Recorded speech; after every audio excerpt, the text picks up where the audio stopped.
If you want to make the clock smaller on the home screen on the Motorola Edge 70 Pro, what you can do is you can press and hold your finger on the widget, and then you should be able to make some adjustments by just using these circles. So you should be able to grab by the left or right circle, and then you can just try to make it slightly tinier, just like that. Of course, you can try to position it in the middle over here, and there we go. But of course, as you can see, in the case of height, we cannot really change that much. We cannot really change the height of this widget. So instead of using this widget for the clock, we can use another one. First, let's remove this one.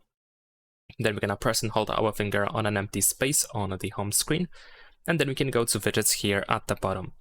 Now, once we open widgets, then over here, we should be able to find the clock option, which is of course the clock app provided by Google. Over here, we can press and hold our finger on, for example, this widget over here, and we're gonna drop it in its previous place. And in my case, I'm gonna choose the transparent style.